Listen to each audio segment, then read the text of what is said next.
Olá, boa noite. O Supremo decide que tem competência para examinar caso da linha amarela do Rio de Janeiro, mantendo suspensa a decisão do Superior Tribunal de Justiça que deu ao município o controle da via. Supremo condena mais 14 pessoas por participação nos atos antidemocráticos de 8 de janeiro de 2023.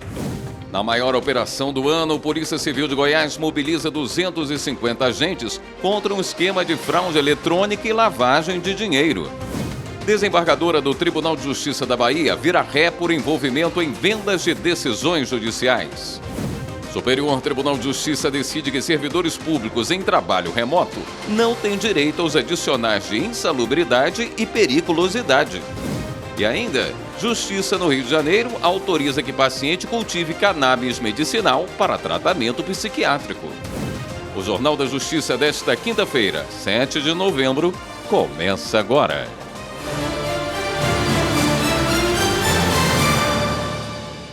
O Supremo faz amanhã, a partir das 9 horas, o Seminário Internacional, o Tribunal Permanente de Revisão do Mercosul, Relevância e Perspectivas.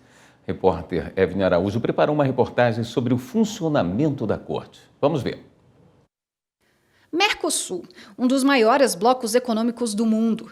Brasil, Argentina, Paraguai e Uruguai compõem o grupo como membros plenos.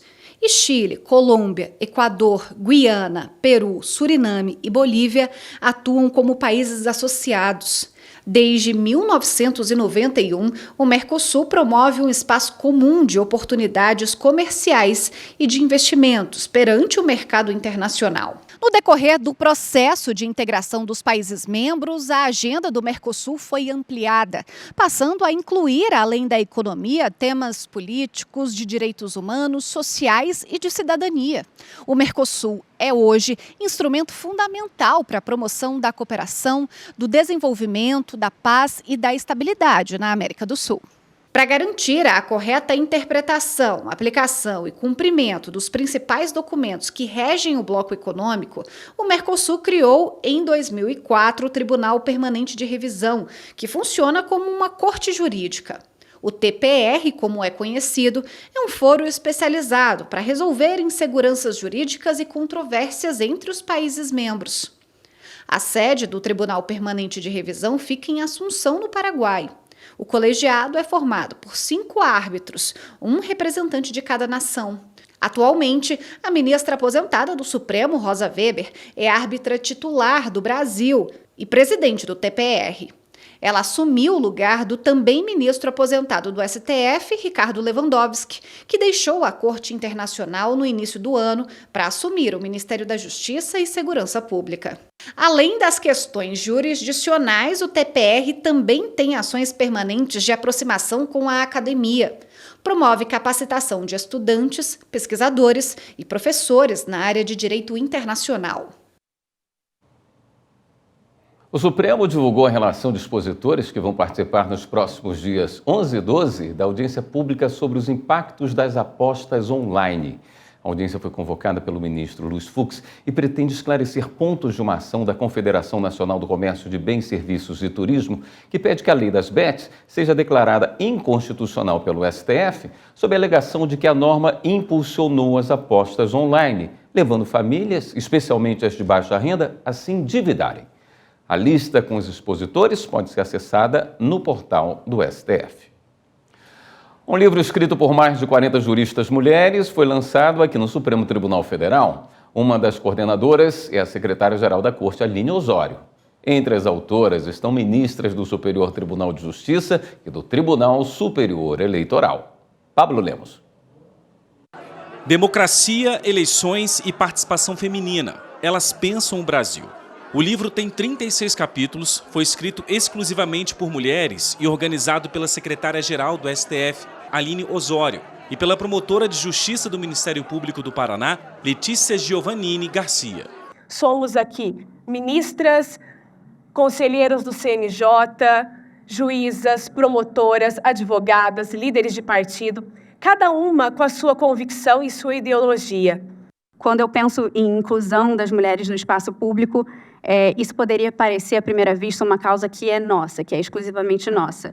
mas não é. É um passo fundamental para melhorarmos a qualidade das nossas instituições e das decisões que são tomadas, diminuindo esses nossos pontos cegos. Nós aqui sabemos que a democracia se fortalece e se completa com a diversidade, e sabemos também que os homens são fundamentais na nossa busca pela igualdade. Não à toa escolhemos para apresentar a obra o ministro Barroso, que genuinamente se dedica a promover a participação feminina. As diferentes vozes femininas se dedicam a analisar debates e desafios contemporâneos relacionados à democracia, às regras do jogo eleitoral e ao papel das mulheres na política. A coletânea tem prefácio da ministra Carmen Lúcia, presidente do TSE, e a apresentação do presidente do Supremo Tribunal Federal, ministro Luiz Roberto Barroso.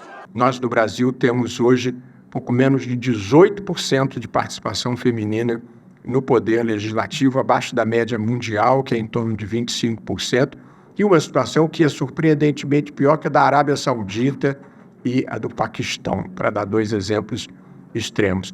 Portanto, esse livro ajuda a conscientizar a sociedade de que existe uma grande quantidade de juristas de imensa qualidade e do sexo feminino que precisam ocupar os espaços de poder e os espaços no Poder Judiciário. E o Conselho Nacional de Justiça abriu inscrições para o 18º Encontro Nacional do Poder Judiciário, que vai ser realizado nos dias 2 e 3 de dezembro em Campo Grande, Mato Grosso do Sul. As inscrições vão até 19 de novembro. Regina Souza. O encontro, considerado o maior do judiciário brasileiro, vai reunir presidentes de tribunais, corregedores e membros da rede de gestão colaborativa. Serão debatidos temas de governança e aprimoramento dos serviços jurisdicionais. A abertura será no dia 2 de dezembro, às 18 horas, com a presença do ministro Roberto Barroso, presidente do CNJ e do STF. O historiador Leandro Carnal fará a conferência de abertura. No dia 3, a programação começa às 9h30 com a apresentação de um panorama dos tribunais superiores. Às 10h30 será entregue o Prêmio CNJ Qualidade 2024, que reconhece as ações dos tribunais em governança, produtividade, transparência, dados e tecnologia. A categoria Excelência vai premiar o melhor desempenho, enquanto as categorias Diamante, Ouro e Prata serão concedidas conforme a nota de corte dos tribunais. No dia 3, vão ocorrer reuniões setoriais para a votação das metas nacionais do Poder Judiciário para 2025. O evento termina com um painel sobre tecnologia, comunicação e sustentabilidade e um anúncio das metas para o próximo ano. Para construir essas metas, o CNJ abriu uma consulta pública até 8 de novembro, disponível no site do Conselho. A seguir, Supremo condena mais 14 pessoas por participação nos atos antidemocráticos de 8 de janeiro de 2023. E Polícia Civil de Goiás mobiliza 250 agentes contra um esquema de fraude eletrônica e lavagem de dinheiro. Os detalhes já já.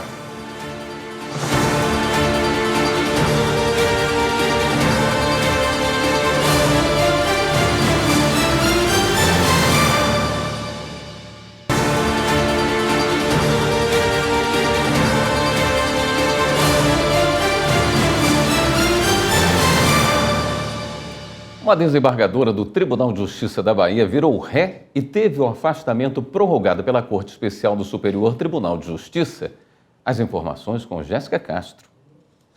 Os ministros da Corte Especial receberam a denúncia do Ministério Público Federal contra a desembargadora Sandra Inês Moraes Azevedo, do Tribunal de Justiça da Bahia, pelos crimes de organização criminosa, corrupção passiva e lavagem de dinheiro. A magistrada é investigada no âmbito da Operação Faroeste, deflagrada para apurar esquema de venda de decisões judiciais relacionadas à disputa de terras na região oeste da Bahia.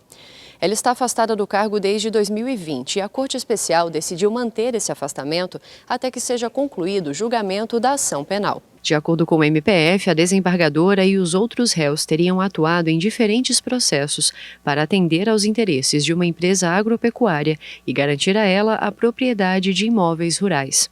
Em troca, os envolvidos receberiam cerca de 4 milhões de reais e mais de 2 milhões já teriam sido efetivamente pagos. Mas a defesa de Sandro Azevedo alegou no STJ que as decisões proferidas por ela foram lícitas, sustentou não haver justa causa para a abertura da ação penal e apontou suposta nulidade de provas que embasaram a denúncia.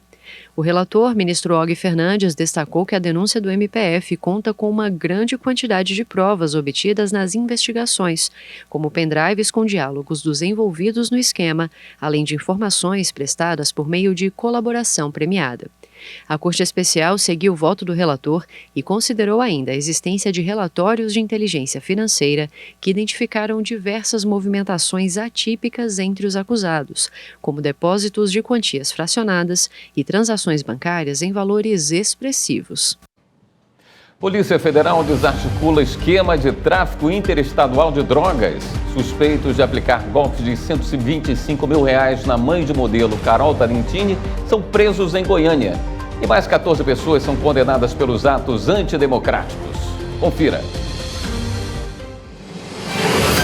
O Supremo Tribunal Federal condenou mais 14 pessoas que participaram dos atos antidemocráticos de 8 de janeiro. São réus que, embora tenham cometido crimes de menor gravidade, rejeitaram o acordo de não persecução penal proposto pela Procuradoria-Geral da República para evitar a continuidade da ação penal. A decisão do plenário foi tomada na sessão virtual. As penas foram fixadas em 1 ano de detenção, substituídas por restrição de direitos pelo crime de associação criminosa e multa de 10 salários mínimos por incitação ao crime por estimularem as Forças Armadas a tomar o poder sob a alegação de fraude eleitoral. Mesmo com a substituição da pena de detenção, os envolvidos deixarão de ser réus primários quando se encerrar a possibilidade de recursos e a decisão se tornar definitiva. A Polícia Civil de Goiás fez a maior operação deste ano contra um esquema de fraude eletrônica e lavagem de dinheiro por uma associação criminosa. Foram cumpridos 50 mandados de prisão preventiva e 50 mandados de busca e apreensão, além do sequestro de R$7 milhões. Os mandados foram cumpridos em Goiânia e mais 7 cidades do interior do estado. A investigação começou depois que os criminosos usaram dados da modelo e digital influencer Carol Tarentini, de Santa Catarina, para aplicar o golpe do novo número contra a mãe dela, uma idosa que perdeu R$125 mil. Segundo as investigações, os criminosos pediram que a mãe da modelo, Lourdes Trentini, salvasse o novo número. Eles até usaram a foto da modelo Carol com os filhos para tornar verdadeira conversa. Foi aí que os golpistas pediram transferências bancárias, empréstimos e repasses de dinheiro. A Polícia Federal desarticulou um grupo criminoso responsável por um esquema de tráfico interestadual de drogas envolvendo policiais em Rondônia e na Bahia. A PF prendeu preventivamente 15 pessoas e cumpriu 30 mandados de busca em Rondônia, Ceará, Distrito Federal, Bahia e Pará. As investigações mostraram que o grupo está envolvido com o carregamento de 500 quilos de cocaína apreendidos em Rondônia, outros 500 quilos em Mato Grosso e 200 quilos no Maranhão. Segundo a PF, os policiais eram responsáveis pelo transporte das drogas destinadas ao estado do Ceará. Eles vão responder por tráfico interestadual de drogas, associação criminosa e lavagem de dinheiro. Com autorização da Justiça, a Polícia Federal fez uma operação contra uma quadrilha acusada de fraudar investidores em criptomoedas e mercado de câmbio, usando a religião para atrair vítimas. O golpe causou prejuízo de mais de R$260 milhões e afetou cerca de 10 mil pessoas. Agentes cumpriram mandados de prisão preventiva e 10 de busca e apreensão em Campo Grande, Mato Grosso do Sul, no Rio de Janeiro e em cidades de São Paulo. Também houve sequestro de bens e valores, conforme decisão da 6ª Vara Federal Criminal do Rio de Janeiro. O TRF da Primeira Região negou o pedido de um réu para não utilizar a tornozeleira eletrônica. Ele alegou ser réu primário e ter residência fixa e trabalho lícito, mas a reiteração criminosa justificou o monitoramento. Os detalhes com Ana Paula Souza. A 4ª turma do TRF1 manteve o monitoramento eletrônico de um réu preso em flagrante na região da terra indígena Sararé, no município de Conquista do Oeste, no Mato Grosso. Ele portava ilegalmente arma de fogo, munição, além de cerca de 530 gramas de ouro. Para o relator, desembargador federal Leão Alves, o fato de o réu ser acusado de exploração ilegal de ouro em terra indígena torna necessária a manutenção do monitoramento eletrônico, a fim de que a autoridade policial esteja informada quanto aos movimentos dele e para resguardar a ordem pública. Após desrespeitar normas de saúde e segurança, uma empresa transportadora de valores de Feira de Santana, na Bahia, foi condenada a pagar R$300 mil por dano moral coletivo. A condenação é por causa da morte de 2 empregados em um acidente com um carro forte. A decisão é da 6ª turma do TST. Repórter Samanta Flor. O acidente ocorreu quando o carro forte, que passava pela BR-101, perdeu o controle, invadiu a contramão e bateu de frente com outro veículo. 2 empregados morreram e outros 2 ficaram gravemente feridos. Na ação civil pública, o Ministério Público do Trabalho pediu que a empresa fosse condenada a pagar R$1.500 mil por dano moral coletivo.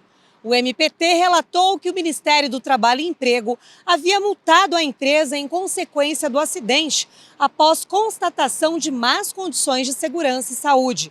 Segundo o MTE, entre as causas que contribuíram para a colisão estava a jornada exaustiva do motorista, além da falta de apoio para a cabeça nos bancos do veículo. Na ação, o Ministério Público do Trabalho também pediu que a empresa cumprisse uma lista com 14 obrigações para garantir a segurança dos empregados. Ao avaliar o caso, o Tribunal Regional do Trabalho da 5ª Região na Bahia condenou a empresa ao pagamento de R$150 mil. O caso chegou ao TST. O ministro Augusto César, relator do recurso do MPT na 6ª turma, considerou irrisório o valor atribuído pelo Tribunal Regional. Para o relator, o dano decorrente da negligência da empresa afetou o patrimônio jurídico da coletividade. Logo, a indenização não se aplica apenas aos indivíduos diretamente atingidos. Com base em precedentes, o ministro aumentou o valor da indenização por danos morais coletivos para R$300 mil. A decisão foi unânime. A empresa entrou com recurso extraordinário. Servidores do Tribunal Regional do Trabalho da 10ª Região, com 15, 25 e 30 anos de serviço, foram homenageados. O reconhecimento do tempo dedicado à instituição ocorre a cada 2 anos. A solenidade foi aqui mesmo, no Distrito Federal, e quem acompanhou foi Luana Carvalho. Foram cerca de 100 homenagens. Os servidores e servidoras receberam um diploma e um bottom confeccionado em metal com cores diferenciadas para cada período de serviço. Ouro para quem tem 30 anos de casa, prata para quem tem 25 e bronze para quem completou 15 anos. Me considero uma privilegiada, trabalhamos em um local que nós somos muito bem tratados, somos valorizados e que isso para mim é importantíssimo. Aqui a gente tem muito suporte, né, pelos diretores, pelos assistentes, pelos juízes e eu realmente sou muito satisfeita com o meu trabalho aqui no tribunal. A sensação é a melhor possível, por sentir que o órgão reconhece, né, o tempo que a gente dedicou ao tribunal e também nós recebemos do tribunal também, então essa é uma troca que tem sido boa para ambas as partes, né? O desembargador Ricardo Alencar Machado foi quem idealizou o evento em 2010. Durante a cerimônia de entrega das honrarias, ele também foi homenageado com a medalha comemorativa dos 80 anos da Justiça do Trabalho. Essa medalha de 80 anos da Justiça do Trabalho, que me foi otorgada pelo ministro Amaury Rodrigues do TST, celebra um pouco a minha trajetória dedicada à Justiça do Trabalho desde 1982. Então, assim, foi felicidade somada à felicidade. A programação faz parte das comemorações pelo Dia do Servidor Público, celebrado em 28 de outubro. É um momento que o tribunal reverencia e reconhece o valor desses servidores. O Poder Judiciário, de um modo geral, é composto por magistrados e servidores muito operosos. E eu acho que é nosso dever, é nossa obrigação reconhecer isso, parabenizar pelo trabalho, pela dedicação. É muito tempo da vida dedicado a uma instituição, e essa instituição tem a obrigação de fazer esse reconhecimento. A seguir, Justiça no Rio de Janeiro autoriza que paciente cultive cannabis medicinal para tratamento psiquiátrico. E ainda, STJ decide que servidores públicos em trabalho remoto não têm direito aos adicionais de insalubridade e periculosidade. Voltamos em instantes.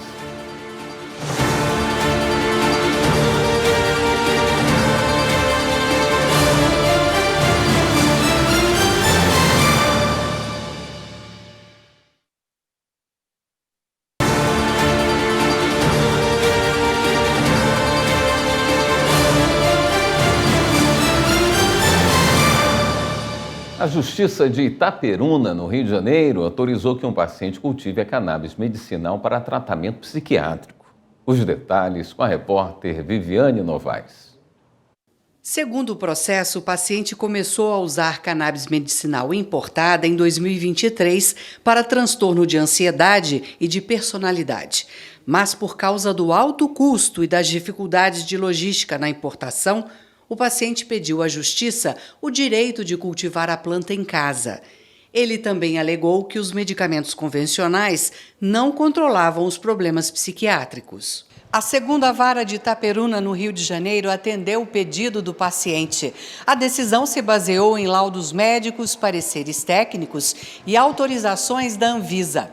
Na sentença, o juiz destacou o direito à saúde e à vida previsto na Constituição. Disse também que o uso medicinal da cannabis já é regulamentado no Brasil e citou decisões do Superior Tribunal de Justiça que autorizam o cultivo da planta apenas para o tratamento terapêutico. De acordo com a decisão, o paciente poderá preparar, cultivar, transportar e utilizar a cannabis para tratamento pessoal, com as restrições de quantidade e condições especificadas no laudo médico. A sentença proíbe que as autoridades policiais e sanitárias apreendam a cannabis cultivada. O Ministério Público Federal entrou com uma ação para que o Conselho de Engenharia e Agronomia do Espírito Santo devolva o dinheiro dos candidatos inscritos no concurso que foi cancelado em 2014. As informações com Márcio Fontinelli. A partir de uma ação civil pública, o MPF pediu que o Conselho de Engenharia e Agronomia do Espírito Santo apresente a lista dos candidatos inscritos no concurso de 2014, que acabou cancelado. Além disso, o valor da inscrição deve ser devolvido com juros e correção monetária. Caso a instituição não consiga localizar o candidato, o recurso deve ser pago a título de indenização ao Fundo de Defesa de Direitos Difusos. O concurso foi suspenso em 2014 por determinação judicial e logo depois o Conselho optou pelo cancelamento. Depois da pandemia, algumas empresas têm exigido o retorno dos empregados ao trabalho presencial. Isso tem gerado um debate sobre as preferências dos trabalhadores e as práticas empresariais. A reportagem é de Jéssica Teles. Antes da pandemia, o trabalho presencial era a única opção disponível para a maioria dos empregados. No entanto, com a chegada da crise global, o mundo foi forçado a adotar e reconhecer as vantagens do home office. Núbia, responsável por uma equipe de 40 profissionais na área contábil, foi uma das milhares de pessoas que se adaptaram a essa nova realidade. Com o fim da pandemia, todos os funcionários de Núbia retornaram ao trabalho presencial, interagindo diretamente com colegas e supervisores. O bom é ter o cuidado de perto, né? Então tem algumas crises que a gente precisa lidar, porque é ser humano e a gente trabalha num ambiente bem tenso. Então, é um ambiente assim que exige muito, que tem dias específicos e pontuais que a cobrança é muito elevada, é muito tenso, aí tem obrigação para entregar.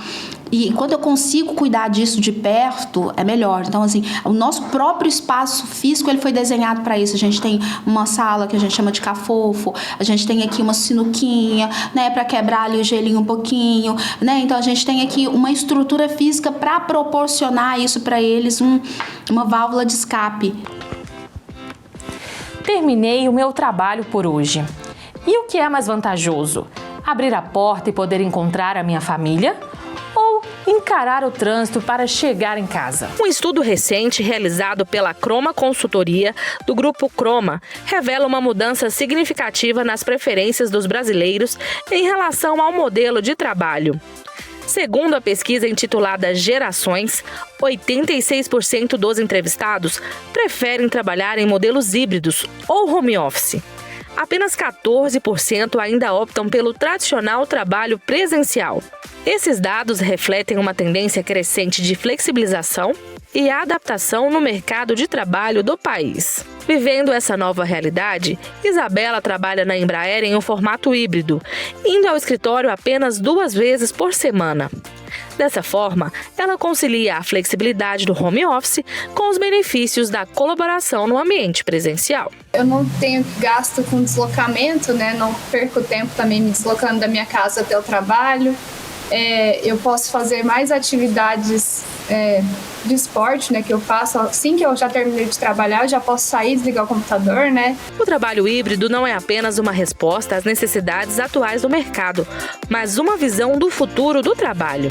À medida que empresas e profissionais continuam a se adaptar a este modelo, ele promete transformar a forma como trabalhamos, oferecendo novas oportunidades e desafios. Entender uma forma ou criar formas híbridas de trabalho é o caminho para o futuro, em que a gente poderia acomodar tanto essa vantagem do teletrabalho, que seria perder menos tempo com deslocamento, poder ter mais tempo de convívio com a família ou de fazer outras atividades em outros horários, e aí, nesse período de teletrabalho ou de home office, focar mais no número da produção, mas também nunca abrir mão da convivência presencial nas empresas, em que você possa criar vínculos.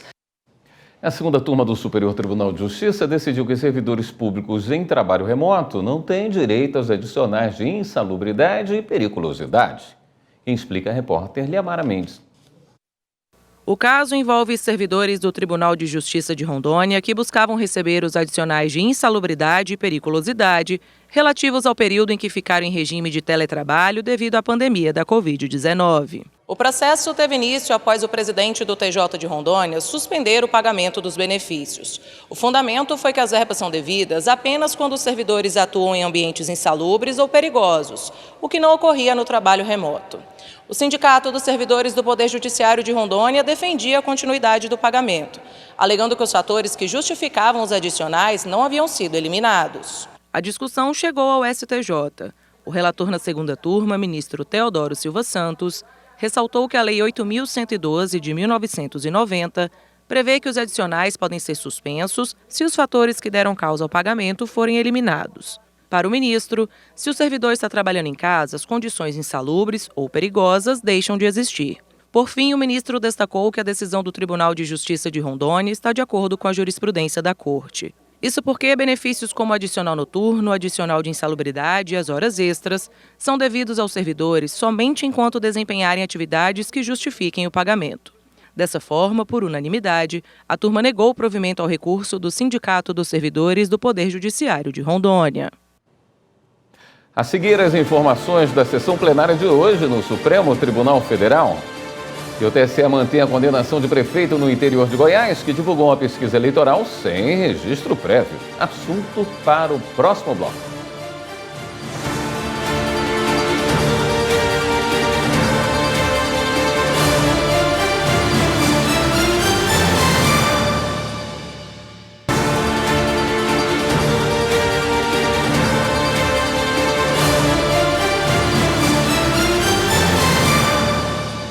O Supremo decidiu que tem competência para examinar caso da linha amarela no Rio de Janeiro, mantendo suspensa a decisão do Superior Tribunal de Justiça que permitiu ao município assumir o controle da via.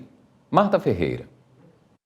A questão chegou ao Supremo porque a Associação Brasileira de Concessionárias de Rodovias entrou com recurso questionando uma decisão do Superior Tribunal de Justiça que autorizou a Prefeitura do Rio de Janeiro a reassumir a gestão da linha amarela, que estava sendo explorada por uma empresa privada.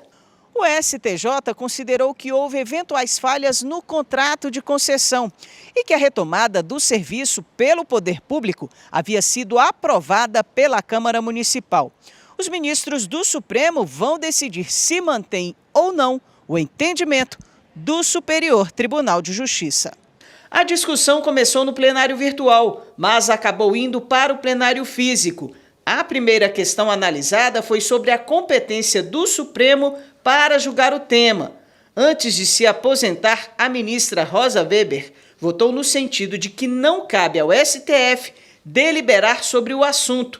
Voto que foi acompanhado pelos ministros Nunes Marques, Carmen Lúcia e Edson Fachin. Eu estou acompanhando a posição da então presidente, ministra Rosa Weber, que votou pelo desprovimento do agravo regimental, bem como por cassar a liminar deferida no âmbito desta reclamação, ficando prejudicado o agravo interno interposto pelo município-estado do Rio de Janeiro.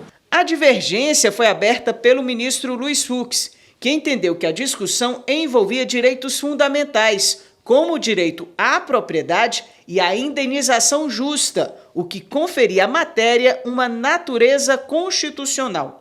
Esse entendimento foi seguido pelos demais ministros. Em face do exposto, dou provimento ao agravo regimental, acompanhando a divergência aberta pelo ministro Luiz Fux para também julgar procedente a reclamação e declarar a competência da presidência do Supremo Tribunal Federal para analisar o pedido de suspensão formulado pelo município do Rio de Janeiro em trâmite no STJ.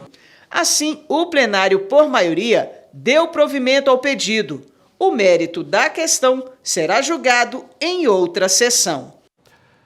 O Supremo validou lei de perícia e reafirma porte de arma a peritos. Ministros analisaram a criação de órgão vinculado à Polícia Civil, porte de arma e classificação de profissionais de carreira. Marta Ferreira acompanhou e traz as informações. Os processos tratam da criação de um órgão vinculado à Polícia Civil, de porte de arma de peritos e da classificação de profissionais de carreira. A primeira ação questiona a lei do Maranhão, que instituiu o órgão de perícia oficial subordinado à Polícia Civil, conferindo autonomia administrativa e financeira. A segunda contesta a lei federal que regulamenta a Polícia Oficial Brasileira, indicando como peritos de natureza criminal os peritos criminais, peritos médico-legistas e peritos odontologistas. A última ação discute lei do Rio Grande do Sul, que trata sobre o porte de arma de fogo por servidores do Instituto Geral de Perícias, órgão da Secretaria de Segurança Pública do Estado. O julgamento foi retomado com o voto vista do ministro Alexandre de Moraes. No agravo, como houve também o reajuste do ministro André a partir dos debates, na verdade o reajuste não, né? Uma construção conjunta nossa a partir dos debates, também acompanho então o relator no sentido de prover o agravo para prover parcialmente o recurso extraordinário, concedendo a interpretação conforme como já anotado. Já temos a redação. E na ação direta 7627, de relatoria da ministra Carmen Lúcia, também acompanho Sua Excelência, julgando procedente a ação direta para declarar a inconstitucionalidade da Lei 12.786, com essa observação que aos peritos criminais se aplica a possibilidade do porte de arma nos termos da legislação nacional e, entre parênteses, Estatuto do Desarmamento, Lei do SUSP e o decreto já citado também, o artigo 7º do decreto. O Tribunal Superior Eleitoral manteve a condenação de um prefeito no interior de Goiás que divulgou uma pesquisa eleitoral sem registro prévio, em desconformidade com a lei. Os detalhes com Pablo Lemos.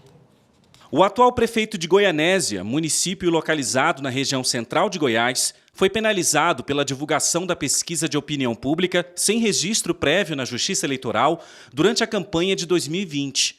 Ele vai ter que pagar mais de R$53 mil de multa, revertida, conforme a lei, ao fundo partidário e distribuída entre os partidos políticos. Ele alegou que não houve divulgação, e sim um comentário sobre uma pesquisa devidamente registrada, segundo ele, que apontava o candidato com maior percentual de preferência popular.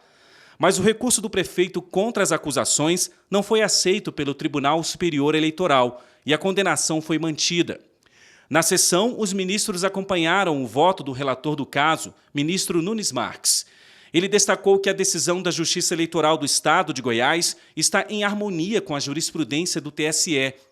A Lei das Eleições de 1997 estabelece que as entidades e as empresas que realizarem pesquisas de opinião pública relativas às eleições ou às candidatas e aos candidatos para conhecimento público são obrigadas, a partir de 1º de janeiro do ano da eleição, a registrar o levantamento na Justiça Eleitoral até 5 dias antes da divulgação. A ação que deu origem a essa discussão no TSE foi proposta por uma coligação de oposição contra a coligação que elegeu o governo da cidade em 2020.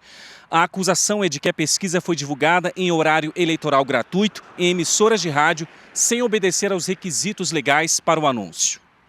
E os mesários das eleições municipais de 2024 já podem pedir a declaração de trabalhos eleitorais. Repórter Fábio Ruas com as informações. São 3 formas de fazer o pedido: pelo e-título, pelo aplicativo mesário ou pelo site do TSE. Olha só como é simples e prático. No e-Título, faça o login, acesse a aba Mais Opções e depois Declaração de Trabalho Eleitoral. Aí é só escolher a eleição que você quer e clicar em Emitir DTE. Pelo aplicativo Mesário, faça o login com o CPF ou o número do título. Acesse a aba Progresso no menu inferior. A opção Emitir DTE fica no final da página. Já no site do TSE, bem na página inicial na aba Serviços, clique em Declaração de Trabalhos Eleitorais. Aí basta preencher os dados. O documento comprova que a mesária ou o mesário concluíram o treinamento e trabalharam no dia da eleição. Entre outros dados, a declaração informa o total de dias de folga a que a pessoa tem direito. Quem não conseguir emitir a declaração tem que entrar em contato com o cartório eleitoral. Termina no próximo domingo, dia 10, o prazo das inscrições para a 4ª edição do Prêmio Prioridade Absoluta. O prêmio é uma forma do Judiciário reconhecer práticas que valorizam e respeitam os direitos de crianças e jovens. Repórter Carolina Chaves. O prêmio foi instituído em 2020 pelo Conselho Nacional de Justiça para dar visibilidade a ações, projetos ou programas que promovam direitos infanto-juvenis e disseminar essas práticas. A 4ª edição do Prêmio Prioridade Absoluta vai destacar iniciativas em 2 eixos temáticos, de medidas protetivas e de medidas socioeducativas realizados pelo sistema de justiça, pelos poderes executivos e legislativos e sociedade civil. Entre as categorias que serão premiadas são Tribunal e Magistratura e Serventia do Judiciário. As regras e o formulário para a inscrição estão disponíveis no site do Conselho Nacional de Justiça. O lançamento da obra Os 35 anos do Superior Tribunal de Justiça reuniu ministros do Poder Judiciário e diversas autoridades no Espaço Cultural do STJ. Vamos conferir com a repórter Kátia Gomes. Além de homenagear o tribunal, a publicação aborda os principais temas enfrentados pelo STJ ao longo dos anos. Os 4 volumes reúnem mais de 1.800 páginas de artigos escritos por cerca de 100 juristas. O projeto foi coordenado pelo ministro Mauro Campbell Marques, que lembrou o impacto do STJ na vida do cidadão brasileiro. A Corte tem se debruçado sobre temas de grande relevância e complexidade, relacionados em sua essência, ao direito público, direito privado, direito penal e direito processual. Isso dá uma dimensão da grandiosidade desse tribunal, da grandiosidade dos membros desse tribunal, das senhoras ministras, dos senhores ministros desse tribunal, dos senhores servidores e servidoras desta Corte, todos membros, servidores, estagiários, terceirizados, pessoas sérias, honestas e corretas, que juntos conseguimos chegar a mais de 10 milhões de processos julgados nesta Corte. Cada volume teve a supervisão de um ministro do tribunal. Benedito Gonçalves, volume 1, Direito Público. Luiz Felipe Salomão, volume 2, Direito Privado. Rogério Schetti Cruz, volume 3, Direito Penal. E Sérgio Cuquina, volume 4, Direito Processual Civil. Reuniu um time de juristas extraordinários, cada um falando sobre uma área específica, né? O direito público, o direito privado, o direito penal, o direito processual. Então é gente do mais alto gabarito para marcar justamente essa data dos 35 anos do Superior Tribunal de Justiça. A ideia foi justamente a de dedicar um volume a cada uma das 3 sessões, né? E um volume extra sobre matéria de processo civil. Então, nós reunimos artigos, no caso do 3º volume, sobre direito criminal, da 3ª sessão, reunimos 16 artigos de 16 autores, entre juízes, membros do Ministério Público, da advocacia, professores universitários, e acredito que ficou um trabalho assim, correspondente à importância dos 35 anos dessa casa. Se trata de um livro que conta com a contribuição, né, de preciosos autores que trouxeram temas absolutamente contemporâneos, né, em dia, portanto, com a realidade, com as necessidades, né, de uma boa prestação jurisdicional. Portanto, trata-se de uma fonte de consulta, né, importante e que nos trará subsídios, né, relevantes, né, para que possamos decidir com qualidade. Com organização de André de Azevedo Machado, Bruno Augusto Sampaio Fuga, Fabiano da Rosa Tesolim e Vinícius Silva Lemos, a coletânea traduz o comprometimento do STJ em registrar a própria história e os avanços do direito.